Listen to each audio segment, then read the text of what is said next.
Some viewers may find the following video disturbing. Viewer discretion is advised. Scotty, beam me up.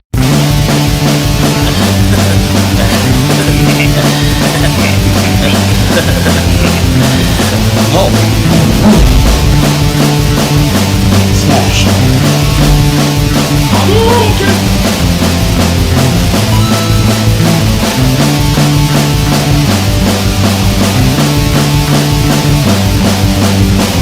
Get over here.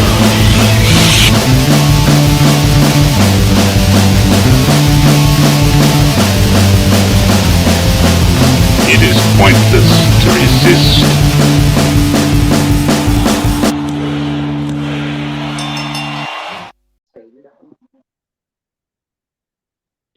Alrighty. Welcome to the Geek Den. We've got Mark Richardson here with us. And Mark is a prop guy. He's done props on Power Rangers, my favorite TV series of all time. He worked on Piranha 3D, Race to Witch Mountain, Rob Zombie's Halloween, Devil's Rejects. The guy's done a lot of stuff. And he's also sang for a couple of bands. And they're great. They're great bands. The Hypnotics, Indoor Fiends is the name of the album on Enigma Records. You can find it on YouTube. 647F is his other band. Check them out as well. Fantastic stuff. Welcome to the show, sir. Hey, welcome. Glad to be here. You guys smoke, I drink. We're good. No, we're both there. Cheers. Yeah, we'll be doing that here. I'll be grabbing a beer in a minute. I find when I do this, I like to drink because I don't have no filter, and I'll say shit that you guys want to hear, and I won't watch it. That's like that. That Refer to a social lubricant. It's perfectly acceptable. Yep, absolutely. So, Jason, you actually had some questions written down. You want to go ahead and lead off with something? Yeah, Phil. Yeah, absolutely. It was from scrolling through your IMDb, and no joke. I mean, you you legitimately have taken part in some of like my top 10 films. Yeah. Which is, I mean, that's fucking cool. That's just really cool. Like the Forrest Gump of movies. So I just have like a small part in all of them, but I was there. You know. Right. Well, I mean, it's a small part, but I mean, bear in mind to those of us who love film and love TV and love just pop media in general, having somebody that has done anything with a movie is a special deal because we get to ask questions and understand what some of the credits finally fucking mean. Yeah. You know? Like one of the questions listed in here, it's not none of them are in order. They were just random thoughts, but like prop master's job, what does that entail necessarily? Like obviously prop being short for property, like we get the obvious side of it. But like what does it really mean? It's like an extension of the art department in a way, or is it the same thing? We're the bastard stepchild of the art department. we anything the actor touches, like if we were doing the scene, the cigarettes would have been us. We'd have to give you herbal ones because the rest of the crew would be pissed off if you're actually smoking tobacco. Right. You know, we're responsible for everything that you're going to pick up and touch and stuff like that. We're responsible, and you know, we're getting shit for it, but you know, we do the weapons. Usually now they're bringing armorers in, but you know, I'm a licensed armorer because I've always done weapons on shows. In fact, when I got called to do Power Rangers, I thought they wanted me because I was doing weapons for PM Entertainment, and I thought the blasters were going to be modified 9mm. I had no idea why they wanted all that shit. But we do that. We'll teach somebody how to tear apart a Beretta, and then we move their chairs on top of that. So we kind of do some badass things, but at the same time, we're the people that have to move Video Village and stuff like that. But all the food, you know, that's all responsibility. Whenever you see like big banquets and stuff, usually everything they're eating, that's going to be our responsibility. We have to know if there's allergies or what's going on there and stuff. Side question, because of what you just said, I'm sorry, it's a free flow question. I apologize. I'm probably going to do that a lot. And it's not. Yeah, I'm all for it. You were talking about food, so like with like, I mean, we know the classic, like the whole idea of using motor oil instead of syrup on pancakes, cardboard layers in between. That's for commercials. That's for It's commercials. literally only for advertising. You wouldn't do it in a movie. We wouldn't do it in a movie. I mean, we do mashed potatoes for ice cream sometimes, Right. but Right. usually we'll do the real food. Very seldom. You know, alcohol's tea. You know, Yeah. we cheat that. But usually, if it's food, it's got to be, you know, palatable. So we don't do all the gimmicks. I mean, I worked on commercials where we actually stapled pizza to the board. And so when you picked up the pizza, it had the cheese dripping from it. Yeah. You know, it did that in their life. It held You've its never shape. picked up a piece of pizza. You know, the whole Never thing once. comes up, and you know, Yeah. but you know, we've done that stuff. You know, but that's usually commercial. Okay. That's still pretty fucking cool. See, Yeah. this is the type of shit that I'll probably be brain farting at you in rapid succession. And once again, I apologize in advance. It's all good. It's all good. I love talking about it. By the way, so back to what you were saying, though. I mean, you were in charge of the food and pretty much anything an actor handles. Are you, well, just because of the conversation I managed to jump in on, how responsible are you guys for continuity? Is it all you? Well, we work a lot. I'm horrible with continuity, but we work a lot with our continuity lady. I mean, but it's our responsibility. Usually, if like you're smoking or you're drinking, you know, if we're doing a scene like this and you just started your cigarette, we got to make sure when we cut back and you know when we have the guy talking, the other guy you're talking to or us, when it comes back to you, we have to keep it similar to where it was.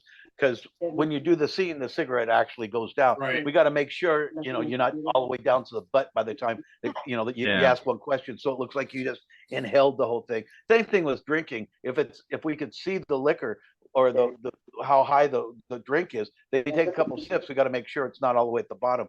And what we use is like glow in the dark pins and marks so we know exactly where the glass is when we drink. On the bigger shows, we do that. On the other shows, we don't give a shit. Just let it go and guess. Right. I don't even notice this. The cigarette thing, what's crazy is it makes, as you say it, it makes all the sense in the world. I've never thought about it until you never would have crossed my mind. You know, because I do it all the time, I'm used to it. I'm used to seeing a gun, you know, that's cocked and the trigger's pulled back, and then you cut back to the guy and it's not cocked, and you know, because they've shot another scene or whatever. Continuity on little things like that goes all over the place if you're looking for it. Normally, you know, you don't care. You're into the story and stuff.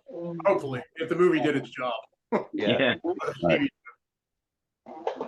Yeah. Okay. So, I mean, that was actually what's crazy. That was 2 questions at the same time, but You're good for that. that's why I asked about the art department thing is because as James was talking about some of the movies that you've been a part of, that once again we've discussed several of these movies on this. At length. At length. Yeah. So Piranha 3D, your credit was listed as art department, right? Really? Yeah, it's listed as art department, but I'm gathering from what you're telling me that it was actually prop oriented. Yeah, I was a prop assistant all the way. Yeah. You know what? IMDb's my you can go on IMDb if you go Mark A. Richardson. It has me for like Rollerblade 7 and you know and some other like some low budget thing. If you go Mark Richardson and you type in like things like Power Rangers, all my IMDb shows up. But I, you know, on Facebook I go by Mark A. Richardson. Just I don't know why, but I'm all over the place with IMDb. But yeah, if you there, it depends on who you look at or what IMDb page it was. But yeah, I was the prop. I was the prop master's assistant on that. I you know, talking about being Lord Zed and Michael Myers.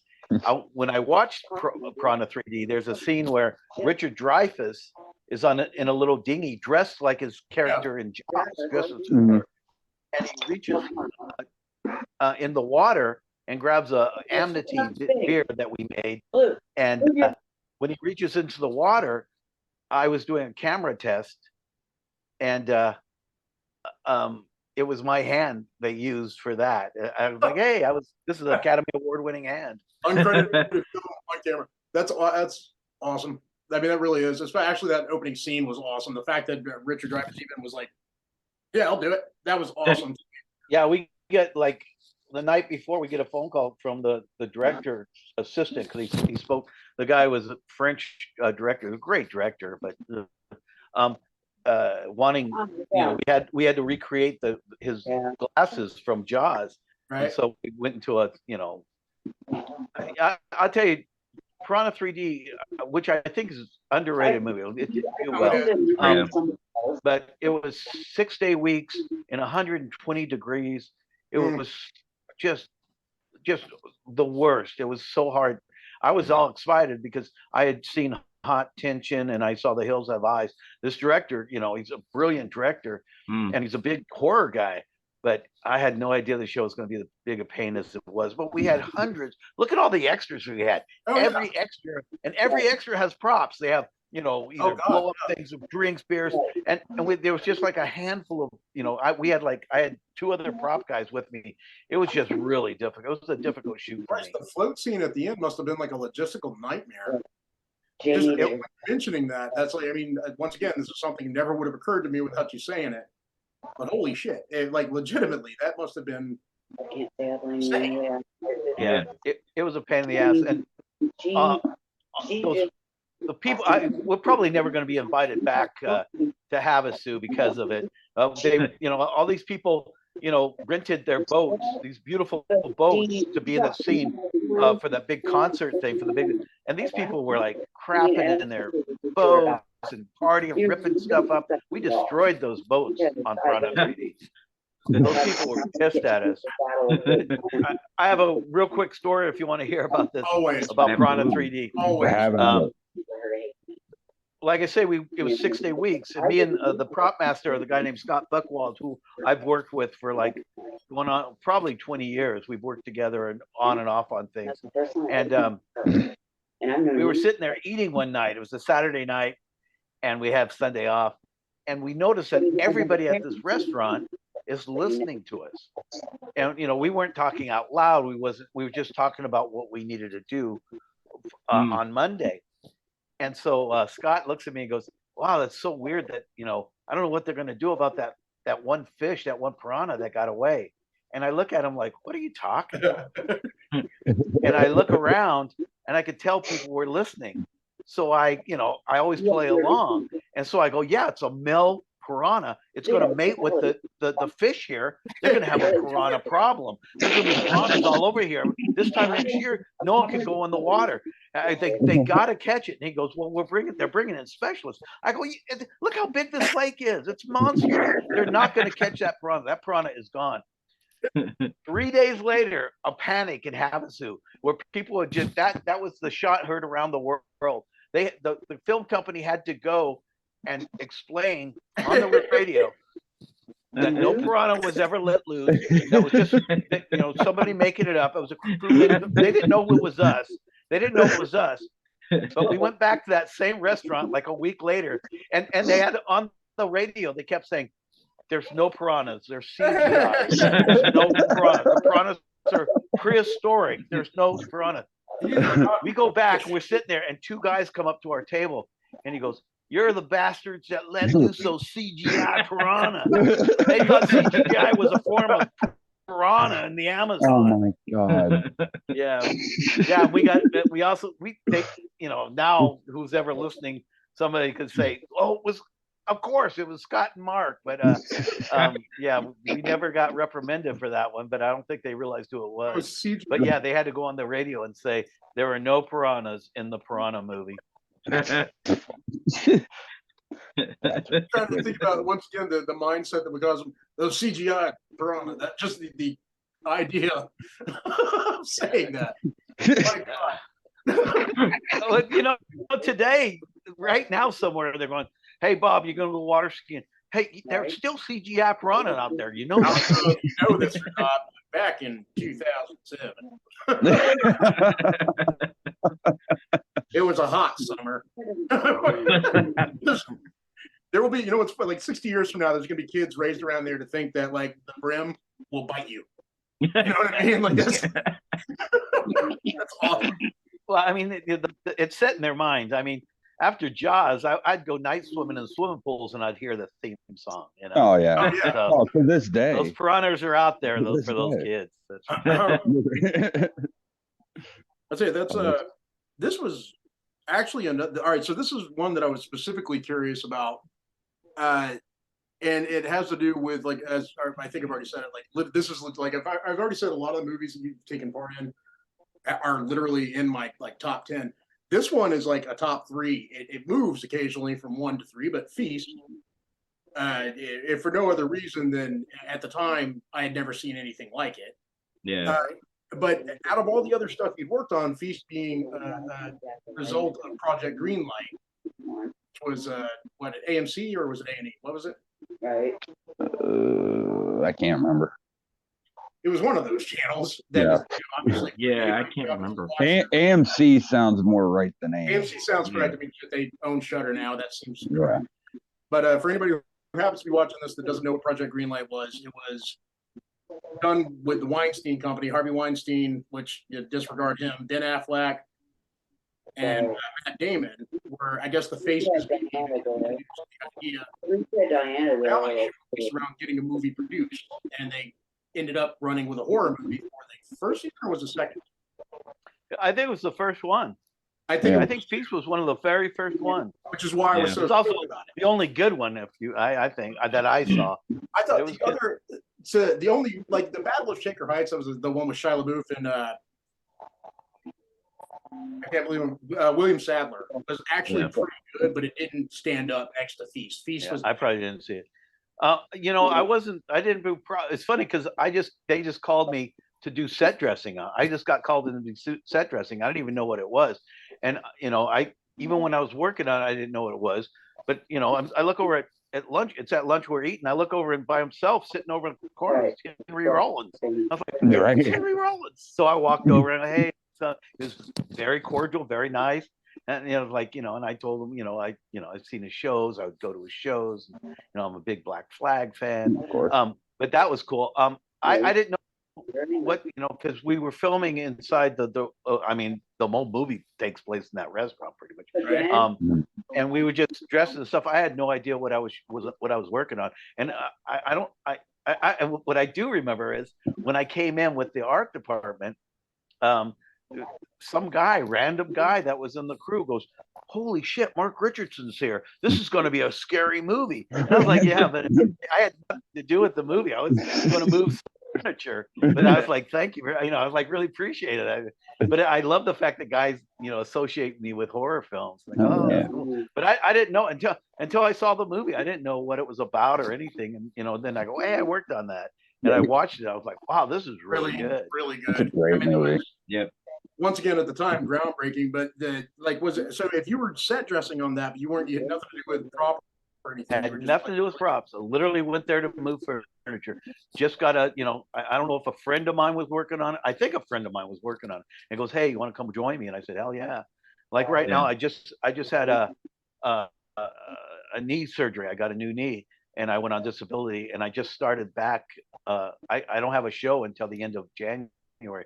So I mean, I'll get random phone calls from here on in going, "Hey, you want to," like I got one this morning, last night saying if I wanted to work this morning. I was like, "No, not yet." But you get random phone calls. You just kind of wander on set. You don't know what's going on. And that was one of those sets. I had no idea what was going on. Right. pretty cool surprise to find out. I mean, that movie really still, I can't think of any other outside of the actually keeping close. I think that was the first time I ever saw somebody like, you know, "You guys listen to me. I'm going to show you the way to go, and this is going to be great," and all of a sudden get killed. I think that was the first time I ever saw that. I know we saw it in, you know, the shark with you know, it was Deep Blue Sea. Samuel Jackson. Deep Blue Sea, yeah, which was a great scene. But I think that was before that. I think Yeah, that when was the first time. they were throwing the I ever saw tag on everybody. Yeah, The hero, chances of survival, you better believe it. And then immediately, coach. yeah. No, that was a great scene.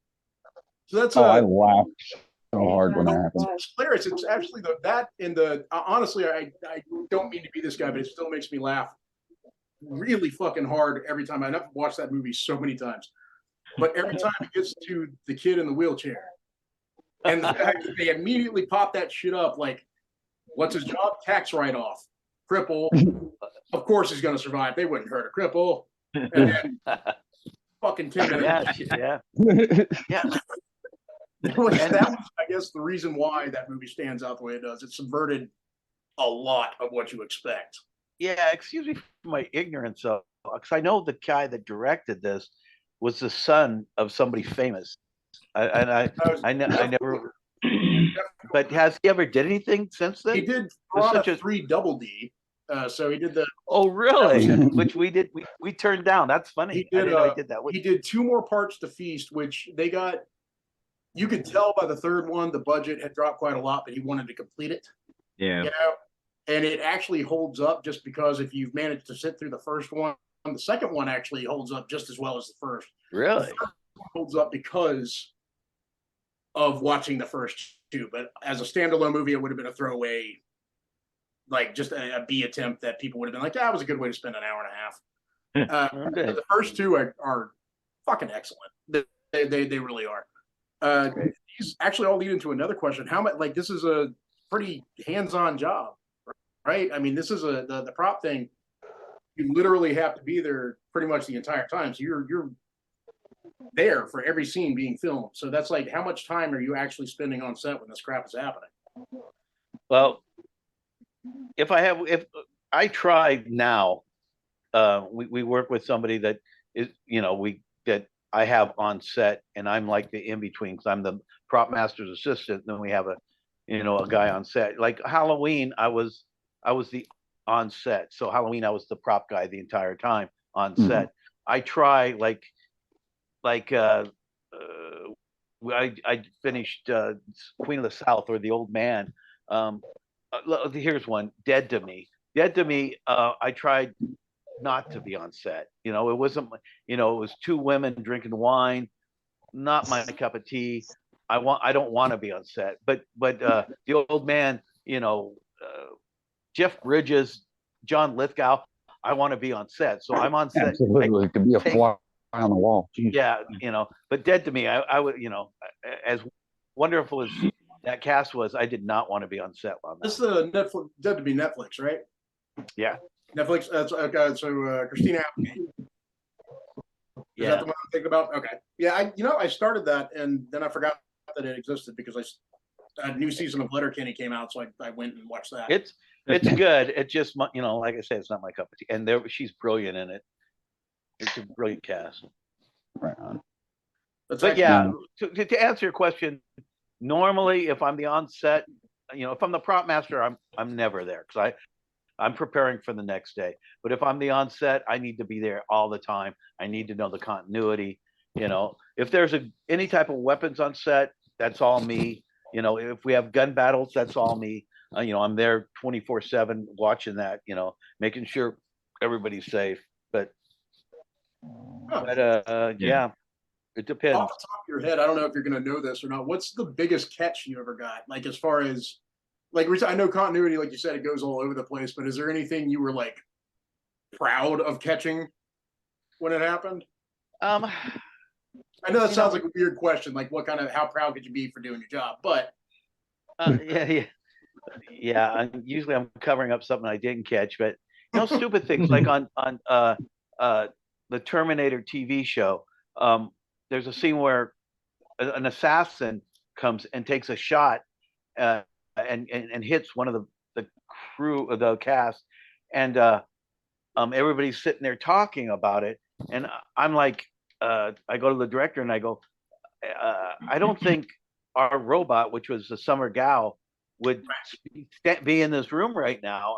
She would immediately grab a weapon and go to find out where the assassin is, who's out there. So, and they go, yeah, of course. Yeah, let's do that. Of course, Mark. And they send her out. I'm looking around like, on Rob Zombie's film, Rob turned to me, and this isn't really a catch, but he turns to me, and this is when Daniel Harris's character is getting beaten by Michael Myers. They cut back to Laurie Strode babysitting, and then they're going to cut back to Michael Myers beating her character again. And Rob goes, "Hey, Mark," and I go, "Yeah," and he goes, "What do you think of the scene?" And we're cutting back into Michael's still killing Daniel Harrison. I go, I don't think Michael's ever did this before. He goes, what do you mean? I don't think we've ever seen a scene where Michael is killing somebody. We cut away, we come back, and he's still killing somebody. I go, it's your choice. And he goes, you're right. I'm cutting the scene. And he cut the scene. I was like, oh my God. Can I get director's credit for this, Rob? I mean, but legitimately, it's Michael Myers. Like, he's it's not- that, I know the show. I know Michael. I know, that I love Halloween. I'm a huge John Carpenter fan. I don't know if that was a catch or it was something that I got asked, he just asked my opinion and he went for. It was a good answer. there- It wouldn't fit. I mean, prop guys, if we're, because we're on set watching all this time, the stuff that we catch is usually like, her button is down once, maybe we should button that or something. Or usually you got some PA trying to do your job doing that. Oh yeah, thanks. And you go up there and say, hey, her button down. But I think that's my biggest catch. I've had a couple major flaws because of stuff like that, but yeah, those I think was one of the things that they changed the storyline because of it. That's actually cool. Yeah, that is really cool. This is why random chain of thought questions work out pretty well a lot of times. That's why you're a question guy too. You know all the right ones to ask. I ask the ones that I'm curious about because these are things that I like. Honestly, like if you run through if the average person, the average consumer reviewer runs through the credits of a film or a television series, you see all the titles, you see what everybody is credited for, but that doesn't explain shit. I mean, you have to go and search the terms and figure out what it means, which fortunately, with the advent of the internet, you can do. Yeah. At one point in time, you couldn't though. So, I mean, I grew up watching horror movies and, well, any movie really, and seeing all these different things attached to somebody's name and having no idea how important it was to the film that I just enjoyed.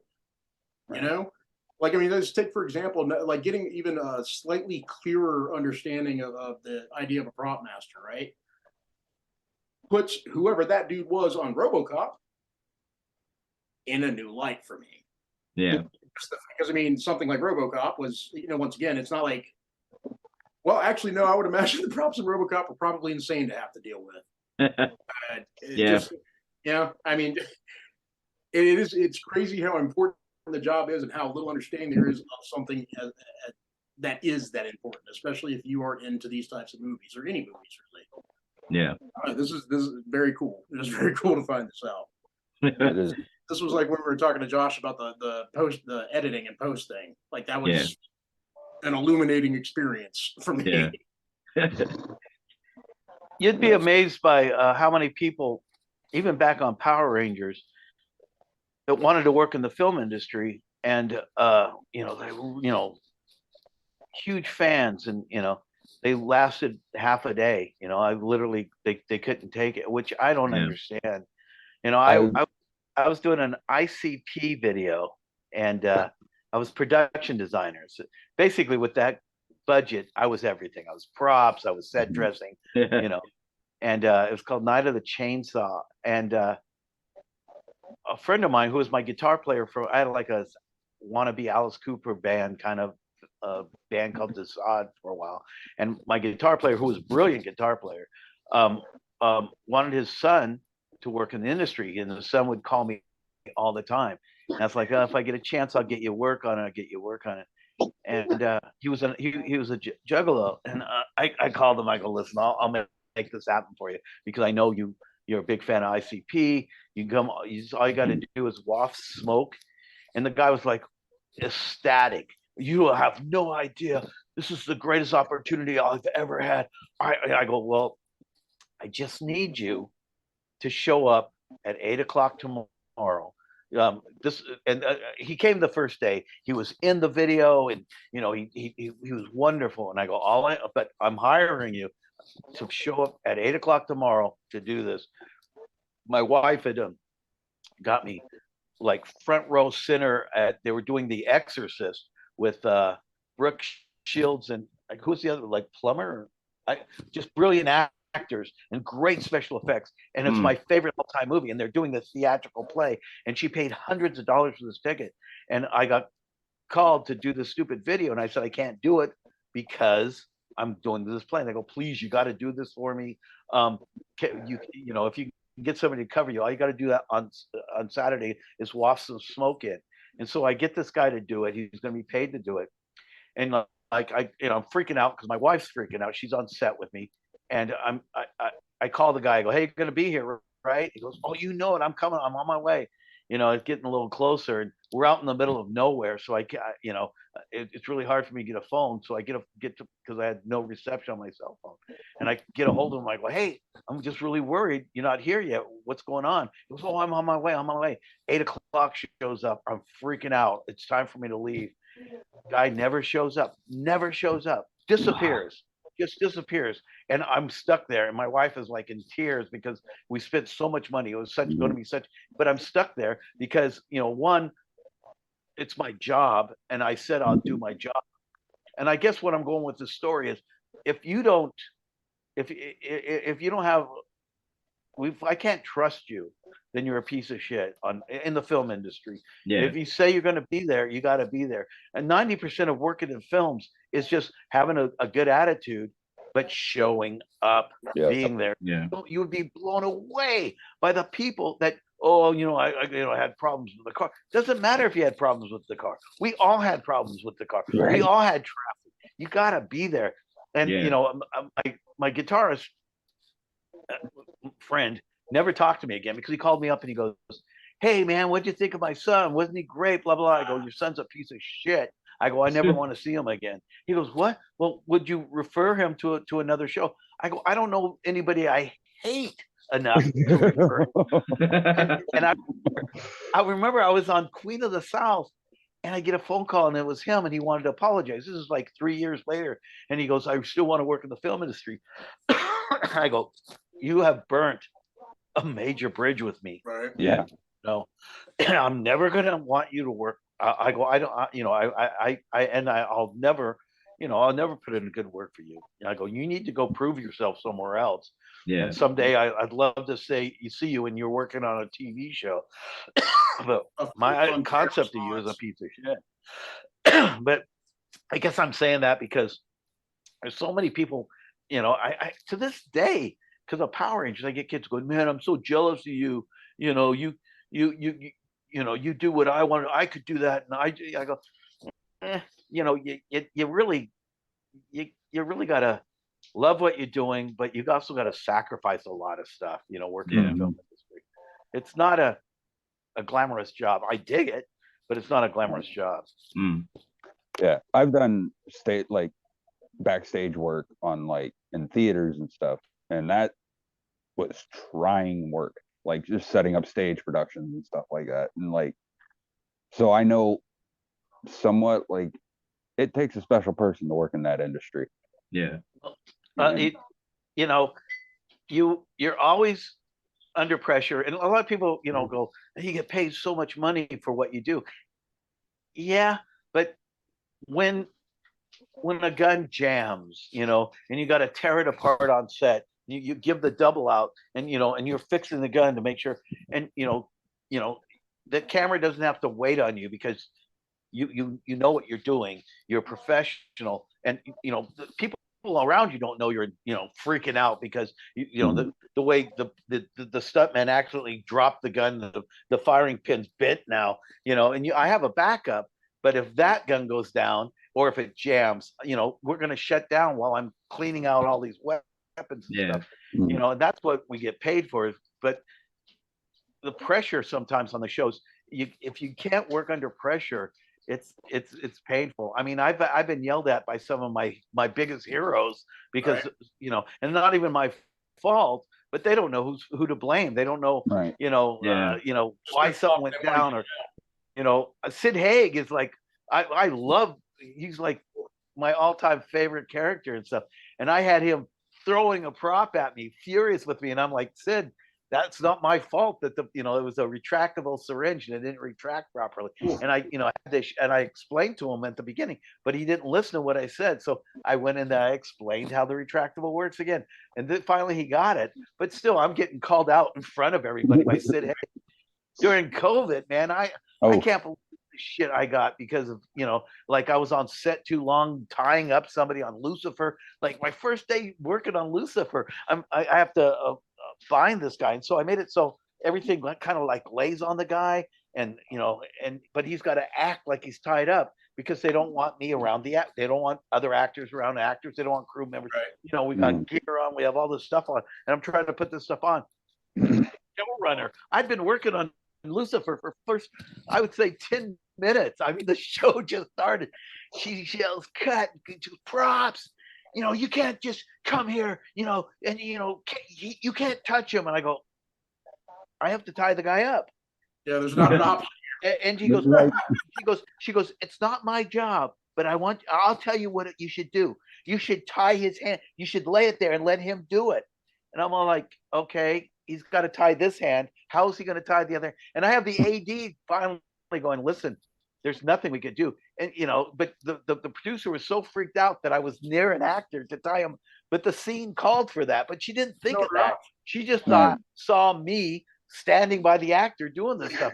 And she's like screaming and she's walking away. She realized what she did. I think she was embarrassing. She's the showrunner. She's walking away, and I go, excuse me. And she turns around in front of the whole crew that no one knew who I was. I go, I've only been working for 15 minutes, but I'd like to know, how am I doing so far? And she stormed out. And I thought maybe the crew would laugh about it, but no, everyone's like, oh my God, you don't say that to her. And I had to, it was so bizarre. But I don't know why I'm going on this tangent and stuff. I think it's because recently, please tangents. I think recently somebody had said something to me, like, what you do, anyone could do it, blah, blah, blah. I'm like, what? Where'd this come from? And it was on that goddamn Power Ranger page. Oh, yeah, you can't deal with fandoms, dude. Fandoms, they're like, you're not Mark Richardson, and this looks like crap. And what had happened was, when JDF passed away, I had been working with him, and I'd been recreating a bunch of his props, his his morpher and his dragon dagger and stuff like that. But I got kind of, I don't want to say stuck with his stuff, but I have all of these props from the show. I mean, they're exact replicas.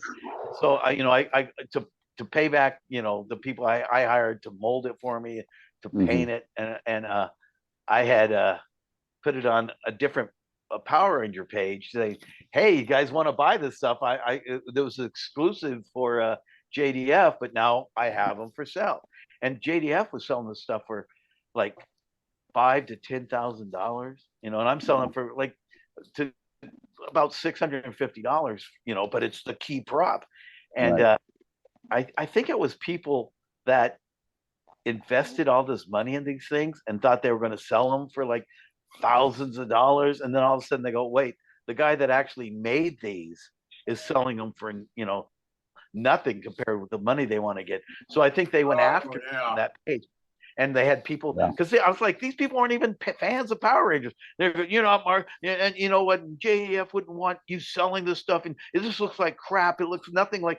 It's the prop. I paid $5,000 for this 3 weeks ago. I'm selling it for, and I think that's who it was. But that's how I ended up on that page. Is I wanted to start putting stories like, hey, folks, I'm the prop master. This is things I've done, and that's how you saw, people. But even on that, people were going, prove it. I don't believe you. It's like, I've seen it. It's ridiculous. It's one thing to be like, a celebrity, but it's another thing. You're like, hi, I'm Mark. Oh, I was the prop master. Prove it. Why should I have to prove it, bro? Just Google me. It's just so bizarre. But I want to do this for me. My normal horror page. I don't know if you're on it. But is horror Icona.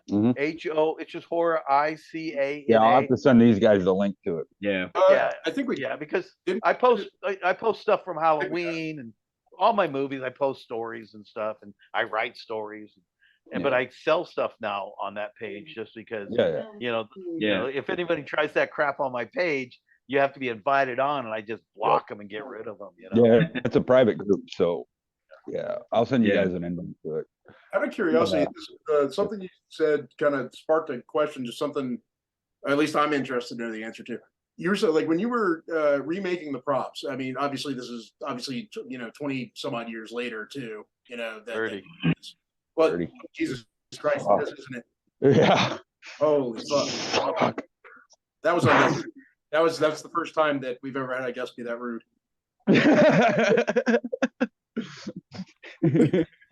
How I roll. The Oh, advent God. of 3D printing, has that changed how you go about that? I'm only curious because I know at one point in time it all would have been silicone molds, and then like it would have been a different, more visceral process, and now it's like a computer program and hitting enter.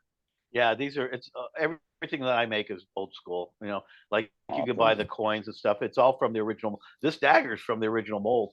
I had found a. Oh, so it's like a full-on replica. It's not just a. Oh, it's exact replica. That's the reason I was like, why is it you saying? You know, there's something fishy about these people saying, oh, this was like. I mean, there was a group of people, you know, and normally I get people just praising it, you know, and Mhm. oh, it's great, I love it. But all of a sudden, and JDF had did videos of him with the dagger, showing the flaws and stuff, you know. And I'm just wondering, how are these people going to try to sell their daggers for like $30,000 when JDF himself is showing my dagger? Right. You know, Right. it's my you know, they you know. And how do you, might, like, what do they want? Like a certificate of authenticity with like a foil stamp on it? What were they looking for? No, that this is it. This is it. And you do get to see it. Everything I do, I put my signature on. Well, yes, Just, you you know, but I'm saying but if somebody's asking online in a Facebook group, like, what the fuck are you supposed to do right now? no, they know. Yeah. They have the exact same one. They just don't want. This happened to me years ago on Halloween. In Halloween, there was a scene where Loomis is Malcolm McDowell is doing a book signing, and we had thousands of these Devil Eyes books, and you know we made boxes and boxes of these Devil Eyes books, and Rob comes in and goes, you know what? I don't want it to be a book signing. I want it to be more of a lecture. And so they throw a young Michael Myers up, and Rob wrote like this really great, brilliant dialogue for Malcolm McDowell, who, you know, he's Malcolm McDowell, who's brilliant doing it. Yeah. But, you know, I'm looking at these boxes and boxes of these books that we had. So, you know, after the show, I'm looking at these boxes and boxes of books I took home, and I started selling them. In the movie, there's only one book. Sheriff Brackett is reading about Loomis in it. But, you know, originally there were tons of them. And so I guess somebody paid like 20 grand for that book. And then I started selling them for like 50 bucks, you know. So I have like this, and you know, I threw other stuff in there, like the picture where Michael's trying to show his sister that it's him with him, young Michael with the baby, you know, crew photos and paperwork and stuff like. John, You're single-handedly killing an entire industry. Congratulations. Yeah, Danny Trejo's ID, you know. And oh my God, these guys are going ape shit. And I wrote these are production made, but not screen used, you know. And so you get all these, and all these guys. I shouldn't say all, but a lot of these guys aren't fans. You know, they're trying to buy. You know, and every one of these guys think, you know, hey, I'll call the prop master. They don't realize that, you know, people have been calling me for 40 years. Hey, they think I'm tripping over, you know, how Michael Myers knife and masks and stuff, you know, like, oh, I don't know what the hell am I going to do with this stuff. But they think, you know, I'll call him, I'll get it. He'll sell it cheap. And I do sell, you know, compared to what are these other, and you know, then they sell it for 5 times the amount of money. So they're salivating going, hey, what do you got? You know, I want to buy it. I'm a big fan. Dollar sign. Yeah. But, you know, you wouldn't believe how many people are like, I'm a huge fan, you know, I cherish it, you know, and 2 weeks later I go, hey, that huge fan's got this on eBay, you know. But you know, I don't care. It doesn't bother me. But yeah, they got pissed off, and so these are the same people I think that are pissed off, thinking that they're going to sell these dragon daggers for thousands of dollars. Makes sense. Actually, makes a lot more sense than people being that adamant about it not being okay. Yeah, like, I mean, like I say, JDF has videotapes of recordings of him with, you know, I have photos. I mean, it's the dagger. It's what I made during the show. Right. You know, it's what I do. But yeah, when that started coming back at me, like all of this negativity, I realized, these guys, that's who it is. The same people from Halloween. Halloween did the same thing. Oh, he wasn't on. Buy the DVD box, brother. There's a whole section of me talking about the knife. That's another Yep. thing. That should have been the answer to every one of them. Yeah. Go buy the box. But Yeah, but whatever. why, I why digress. don't we go ahead and cut to a quick break? We'll refill our drinks, and then we'll come back and do some more of this stuff. That's why I keep a flash. Get ready, kids, because it's the Power Rangers on home video like you've never seen them before. There's 10 hot, more phenomenal video classics now in bright new packages. And now each 30-minute video includes a special feature interview with the Rangers themselves that's not available on TV. Yes! Woo! The 10 repackaged breakthrough videos include Day of the Dumpster, High Five, Food Fight, Happy Birthday, Zach, and No Clowning Around. Plus, there's the most popular Ranger of all, the Green Ranger Tommy, in his very own miniseries titled Green with Evil, consisting of the other 5 action-packed videos. Out of Control, Jason's Battle, The Rescue, Eclipsing Megazord, and finally, Breaking the Spell. And the Power Rangers excitement just keeps on growing in 3 brand new videos. These 3 new titles are The Wannabe Ranger, Putty on the Brain, and Bloom of Doom. This new triple power play of video excitement includes a new bad guy, their most menacing adversary yet, the new alien leader, Lord Zed. New Power Zords, fantastic creatures of unbelievable power. Plus, they each contain a special new power music video. So get ready for more power, more fun, more action, and more special effects with these 13 great Power Ranger home videos. Mighty Morphin Power Rangers. Rangers ready. Evil Lord Zed is taking over. But the Power Rangers have something to say about it. Morphin! Megazord! Power up! All systems go! Rangers, power up! Let's do it! Totally stylish! That ought to hold off Lord Zed for now. Talkin' Power Rangers and talkin' Lord Zed from Bandai. The power is on. All right, we're back. And before we get any further, I just want to throw a little shout out. A few weeks ago, Mark, you worked with the guy. Craig and I grew up watching him. Jason David Frank left us far too soon. I just want to say, rest in peace, sir. Yeah. Thank you for all the entertainment over the years. Like, seriously, Yeah, my childhood would not have. Yeah, I mean,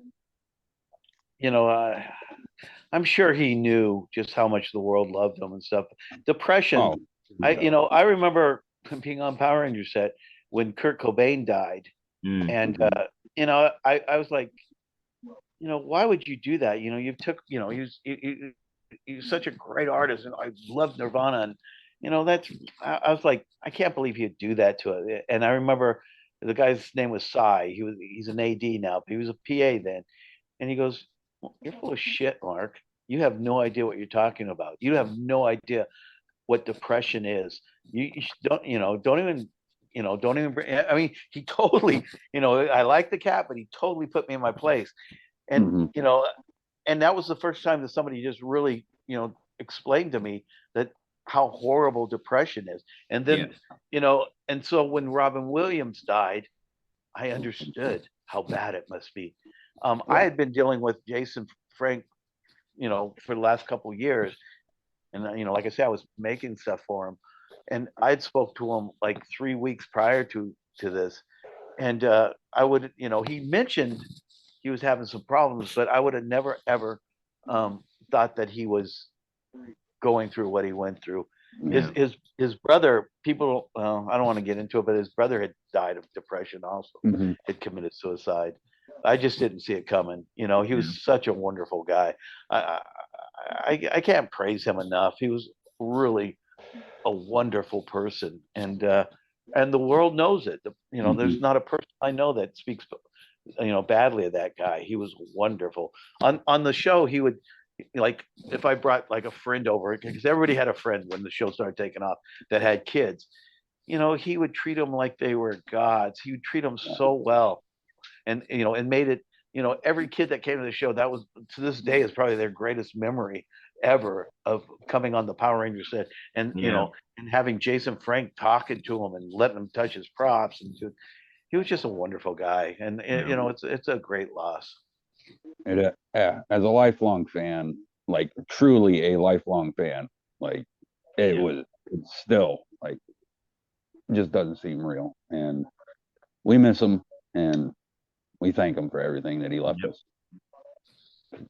Tell me when I have to leave. Okay? So pour one out for Tommy. Yes. That's seriously. I think I mentioned during the break, like the Power Rangers were a little after my time, so it wasn't anything that I was super into. Yeah. I will say, when I got home from high school and I was flipping through channels waiting to go figure out what I was going to do for the night, if the Green Power Ranger was on, I would probably stop a little longer because it changed the entire show. Yeah. He really, like, in a weird sort of way, like he added something to what was clearly, like, if you were of an age, you understood Power Rangers was recut and reconstituted Japanese film or TV shows. I figured that. However, once they added Tommy in, they had to start shooting for it. Yeah. Right? So it changed everything. The entire production value went up. It became something different. Yeah. So I'll give the man that. He did not have the effect on my life that he had on other people, but I will say, if I need to name a Power Ranger, Tommy. I know Tommy. Yeah.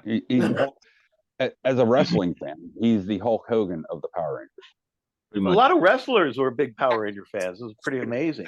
Yeah, Kofi Kingston, Xavier Woods, just to name two. Yep, there it is. Dragon Morpher. Love it. It's funny. The entire opening, the entire morphing scene just went through my head.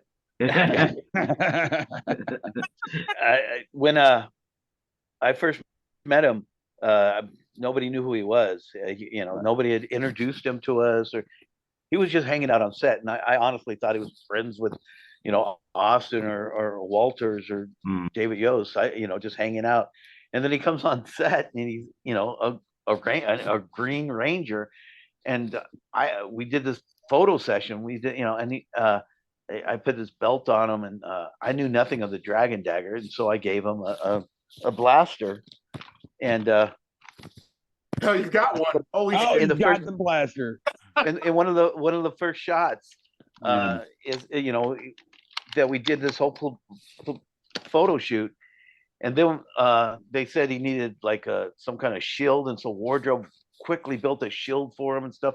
We didn't know anything about this guy, and then I'm finding out he's an evil ranger, and so we had to like quickly build the dagger for him, change all that. I didn't know who he was, but as soon as he came in, he fit in. He like I say, was one of the ambassadors of Power Rangers. He was just a wonderful guy. But I want to throw all that out there, that every one of those actors were golden. Every one of those guys were wonderful, and they were wonderful to the fans, and they still are. They're great people. I just did a low budget movie with Walter Jones. Awesome. And he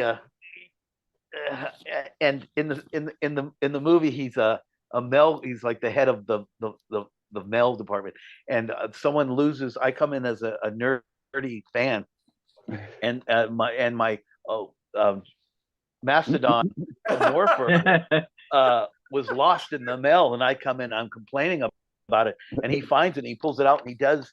The Morphin deal, and I'm all like, hey, give me that back. You don't know what you're touching. Like, yelling at him for touching my Mastodon Morpher. But it was just wonderful to do something with it. I was like, hell, they called me up going, hey, we're doing this film with Walter.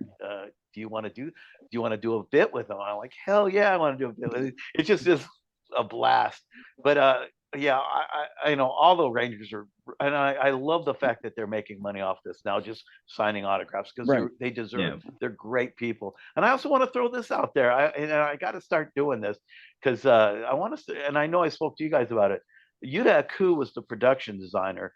Power Rangers was his concept. his ideas. It was him. He brought in those colors. He designed the command center. He built he came up with Alpha 5.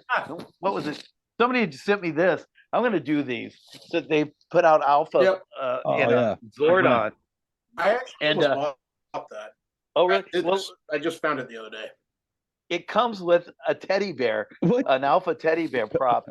That the scene was Alpha's woken up and he comes to the command center, and he's got like his little teddy bear, bunny slippers on, and he has this teddy. The teddy he didn't have the teddy bear. Right before he shot the scene, I thought, you know what I'm gonna do?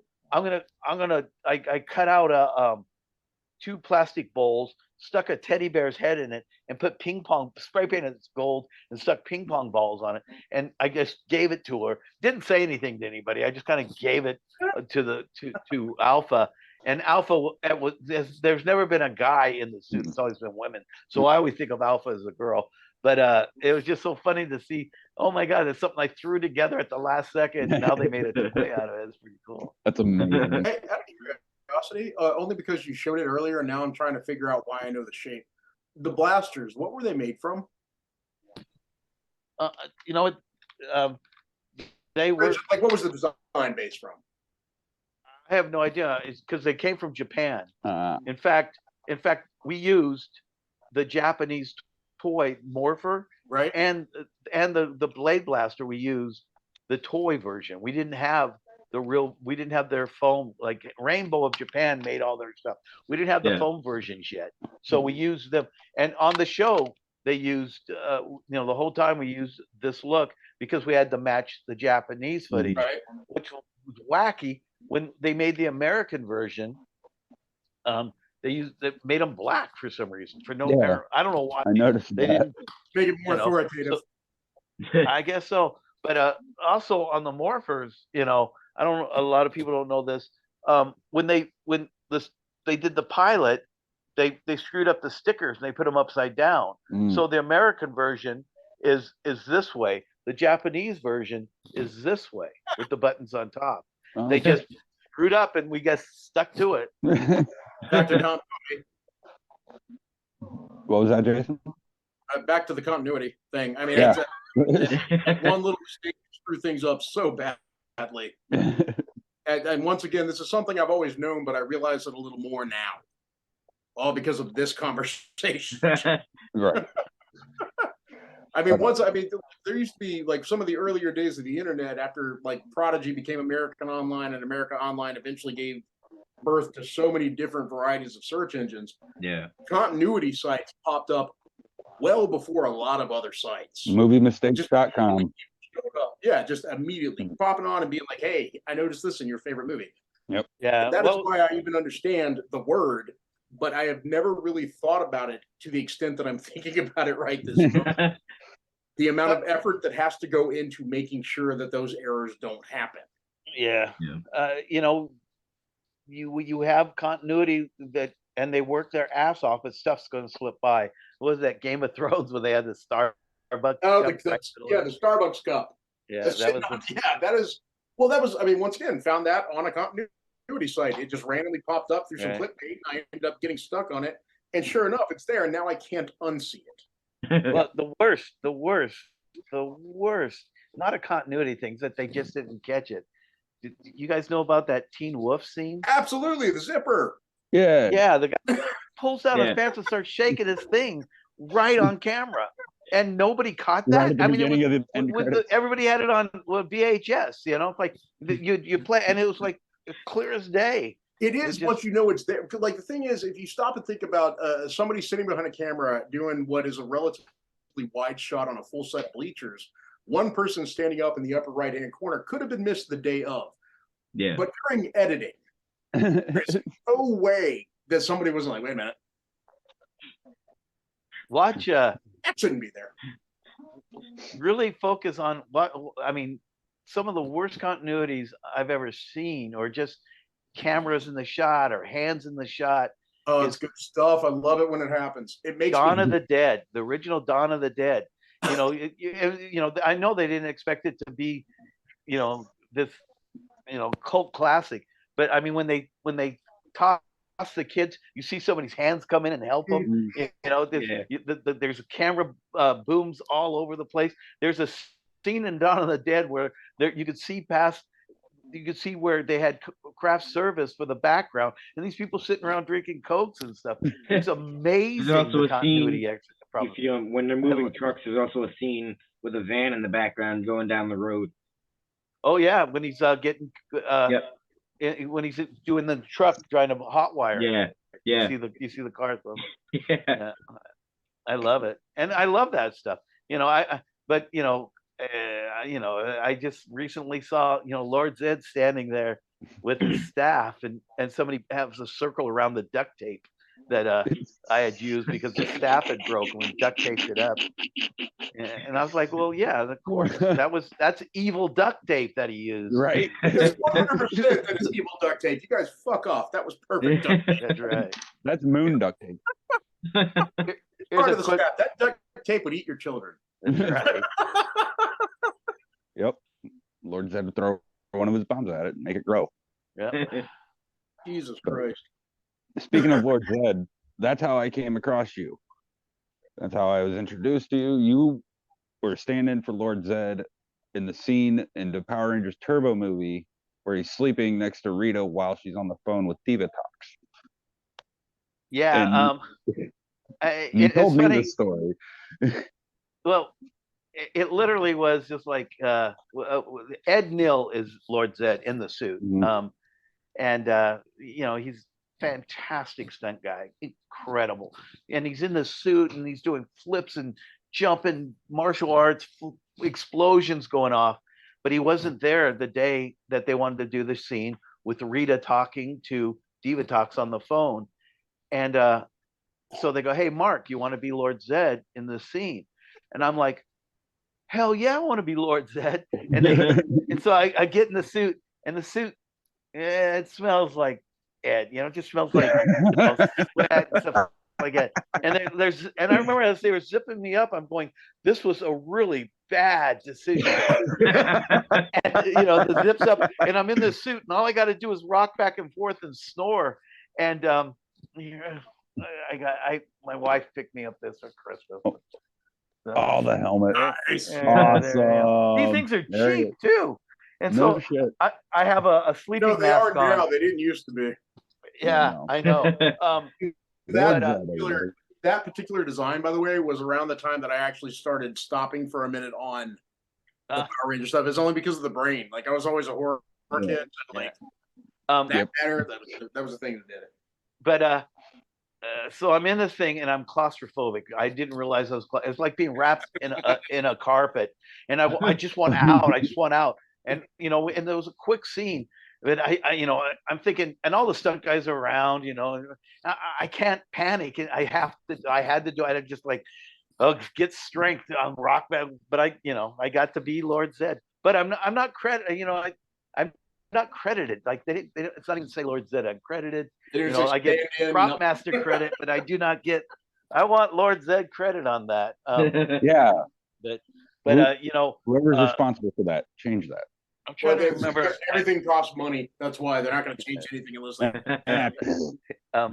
someone's going to have to bring a lawsuit before anybody decides to credit it. Yeah, the guy, his name was Connor. He was the first guy to win Face Off. In Face Off, he was supposed to be this up and coming effects guy. Okay. But he'd been around for decades. Face Off was all fake anyway. But they all are. All those reality shows, I work on them, folks. There's no reality in reality shows. But, you heard it here first. You heard it here. I was on one. It was fucking terrible. It was ridiculous. You were on a reality show. You can find it on YouTube. It was a pilot that never actually got picked up because it was a stupid idea. Well, that's because everybody was doing reality shows. They still are. This would have been in the early, this was like 2005, 2006, somewhere around about. I was living in Nashville, and Crazy Annie Oakley was some country singer's personal assistant who was on, whoever she was had a reality show. Her assistant wanted to carry it on and had this whole thing where she was setting up musicians to come in and sing, and they needed a backup band. And my band at the time, the Cretan Grims, my bassist and I played out quite a lot with a lot of other people. So we were like, yeah, we'll do backup. So we do this reality show. All I really remember, because quite frankly, I was fucking shit-faced through the good majority of it. The only thing I remember is having to get off a bus 8 times because the shot was wrong. Yeah, it's bad. It was real bad. But anyway, I got to take off, guys. But Connor was the guy that designed Lord Zed, and he showed me a drawing of it. I go, this is great. This is badass. But there's no way they're going to let networks going to allow this. I go, it'd be great if this actually happened, but there's no way it's going to. And it happened. And you know, I know a lot of people who know me know that I'm like, I love Kane Hodder. In fact, I did a legitimate paranormal search with him for a week on on a thing called Balsam. But I really think that they took the design for Jason X from Lord Zed. It looks exactly. Oh, absolutely. I always thought the same. That's crazy. I thought that. Hey guys, I need to make up for some things for my wife, and I have to take her out. And so no worries at all. I'll gladly do this anytime again. You guys want to talk about other stuff? Oh, no, we would very much love to have you back on. Yeah, anytime. Thank you so much. Anytime. And I'm sorry that I have to take off. It's all good. We appreciate your time. A lot of what we needed to know, man. Okay. Yeah, absolutely. Thank you so much again. All right. Mark Richardson, everybody.